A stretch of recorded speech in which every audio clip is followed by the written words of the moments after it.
All right, Shalom. First and foremost, I'd like to give all glory, honor, and praises to Yahweh, Bahashem, Yahushai. Double honors to the apostle elders, a great millstone who rule well. And salutations to all you brothers out there pushing this word in love, truth, sincerity, and humility. Once again, it's the brother Shatia from the Chicago camp, coming back to you with what I hope is another quick and edifying sit down. And this sit down came up, as I was watching TikTok, scrolling through the feed, and I guess it's about this. I mean, she looks Edomite looking on the surface, but we'll just say, for the story purposes, she's an Edomite. But she sees her name is Miss Rachel, and I guess she's some type of content creator. Had a chance to check out her TikTok site. Man, this chick got like millions, like almost like 10 some million followers, if my memory serves me correctly. You know, and Miss Rachel broke code. Okay, she said something about, as we see in this caption, about the Nolan Wells family. It says Miss Rachel loses followers after coming out and demanding justice for Nolan Wells and his family. See, what we have to understand about the false construct of Edomite supremacy is that you can't break code, because Edomite supremacy is the only thing that holds the nation of Edom together. Okay? It's not a love, it's not brotherly love or sisterly love or respect or camaraderie or tradition of building things or community. No, none of that keeps the nation of Edom together. The only thing that keeps the nation of Edom together as a whole is the concept, the false concept of Edomite supremacy, which means that you should be entitled to everything because of your nationality slash the appearance of the lack of pigmentation in your skin. Okay, this ideology, as we all know, also promotes that you are the best at everything because you created everything. That's why you are superior, which we all know is false. It's the exact opposite. But nonetheless, it's this false ideology, this false construct that keeps the nation of Edom together. And we all know that the number one rule when it comes to Edomite supremacy is that you cannot break code. You cannot say or do anything that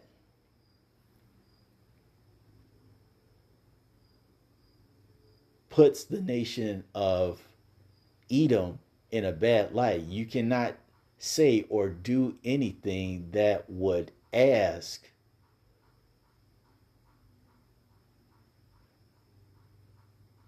that a a misdeed done by Edomites be justified. It be made right. So you can't do that. That's breaking code. And because this woman has lost a whole bunch of followers, you can clearly tell that to this day, or should I say, in this modern day, the nation of Edom is horribly divided. When you go to, what's that, Matthew 20, is it 23 or 26?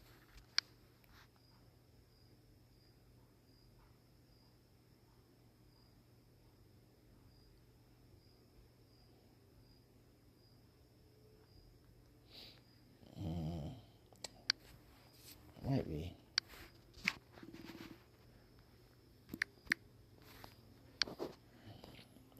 Oh, I was all wrong. Matthew 12 and 26. And it says, no, Matthew 12 and 25. It says, and Yahweh knew their thoughts and said unto them, every kingdom divided against itself is brought to desolation, and every city or house divided against itself shall not stand. Okay? Because many years ago, you didn't have the nation of Edom, like a nice portion of Edomites speaking out against the injustices of the nation of Edom against other nations, especially Jake. All right, that was not a common thing back in the days, but now you have more and more people coming out talking about the things that the nation of Edom is doing is wrong. And like, no, like, these people actually deserve justice. They deserve to be made whole. Some type of righteous judgment needs to take place. And as I said, as it pertains to the nation of Edom, you're breaking code. Miss Rachel broke code. And now she's an enemy because she's speaking the truth. Let me just get that.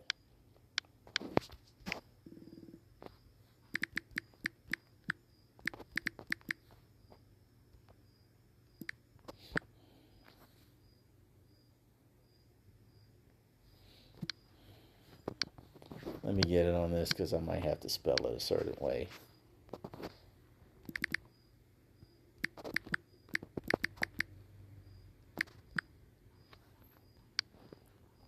This is Galatians 4 and 16. It says, "Am I therefore become your enemy because I tell you the truth?" Now, we all know that this is pertaining to this gospel of ours, the truth of the gospel. But at the same time, this can also apply for this woman's situation. Though she's not preaching anything about the gospel, she is preaching an aspect of the Bible which talks about there should be an eye for an eye and a tooth for a tooth. Basically, there should be a recompense for unjust actions done to people. All right. And this lady, Miss Rachel, has made herself an enemy against her own people because she's saying that an atrocity, an absolute horrible act of violence done to a Jake, the family should be made whole. She has made herself an enemy to the nation of Edom. Because as we all know, there's one thing Edom doesn't want to do is be held accountable for anything. As the scripture says, they hold themselves not guilty.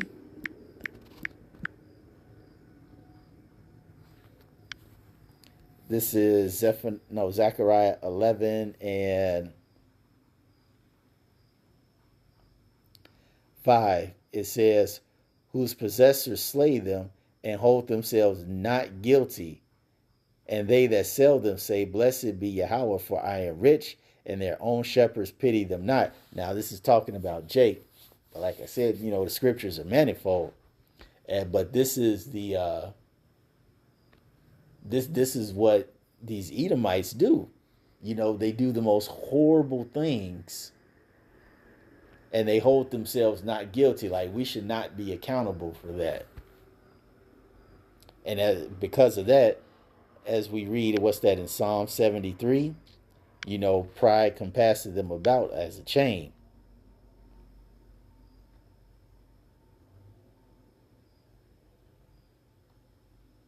Yep, Psalm 73, and I'm going to just get straight to the point. I'm going to start at 5. 73 and 5. It says, "They are not in trouble as other men, neither are they plagued like other men. Therefore pride compasseth them about as a chain, violence covered them as a garment." They are not in trouble as other men. Why? Because they are not held accountable. Okay? See, that's the thing. Edomite supremacy can only stand when Edomite supremacy can only stand firm when there's nobody to push accountability.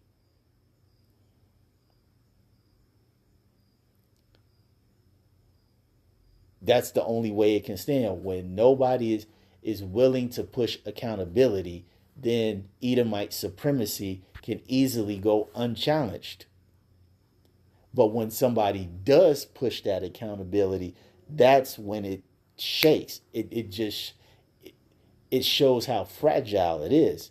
And this Miss Rachel decided, as I said, to break code, to go against the grain and say, yes, these Jakes, this Jake family, they deserve justice for what happened to their son.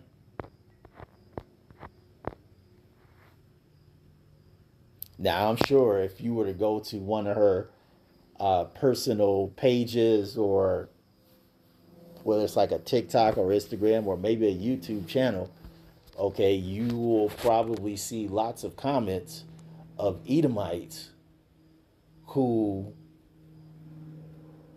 will make some type of statement to justify why she should not have said that, or if she does feel that way, uh, she might be considered too liberal or too radical and they have to unsubscribe.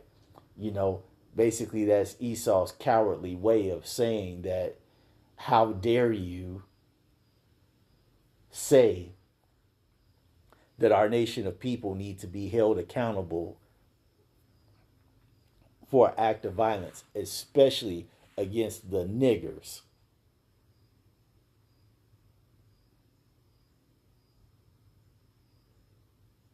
I guarantee you many of those comments are around those lines.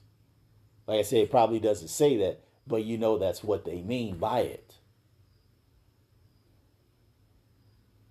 And see, it's that exact backlash that is causing even more Edomites to come and speak out about the atrocities of their nation of people. And this is what's that? It's no, it's in Job. It's in Job, I believe.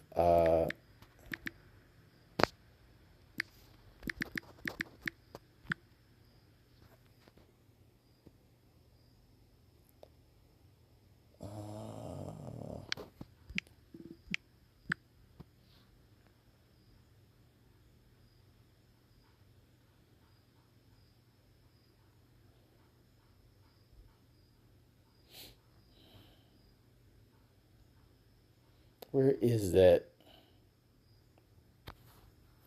Let me put it on pause and find it real quick. My bad. I thought it was in Job.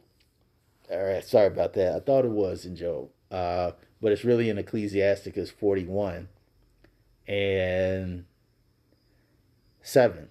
It says, their children will complain of an ungodly father because they shall be reproached for his sake.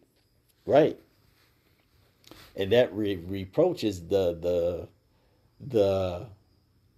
history of pride that this nation has had for being rapists, robbers, and murderers. Okay, that veil of Edomite supremacy has been torn down by this truth. And now even the nation of Edom can objectively start looking at their own nation of people like, yep, we are the problem. And anybody who has a problem with any other nation of people getting justice outside of us, you are the problem. And as I said, these comments, these actions that are taken by Edomites to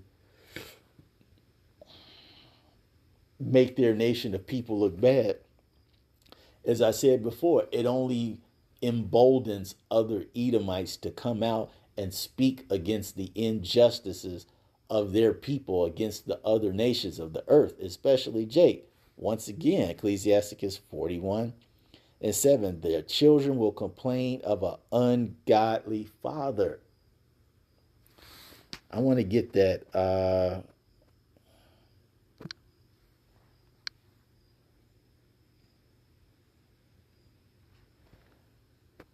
hopefully, let me get that word, ungodly. Balaya'il, Balaya'il, worthlessness, worthless, good for nothing, unprofitable, base fellow. We all know what's spoken of in Daniel. He gives the kingdom, he can even give the kingdom to the bases of men. It says, base fellow, wicked, ruin, destruction. So it's basically saying that their children will complain of a good for nothing, base, worthless father. And who is that? Bad Uncle Esau, the so called white man, the wild man.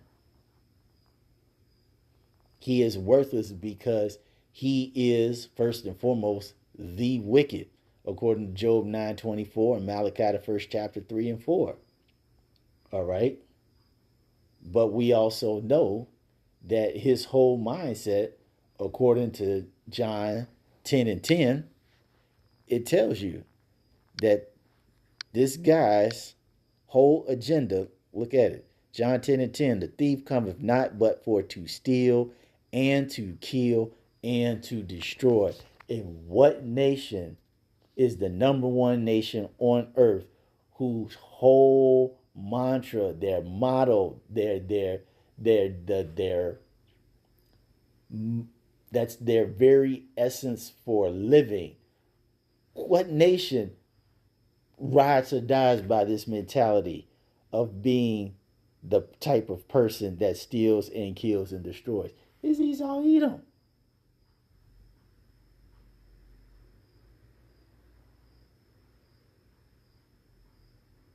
That's that ungodly father. That's that man that just is so wicked and so hateful in his spirit that something so vile as Nolan Wells, something this vile that happened to Nolan Wells should not receive judgment. And that if anybody speaks out against it, you're scum.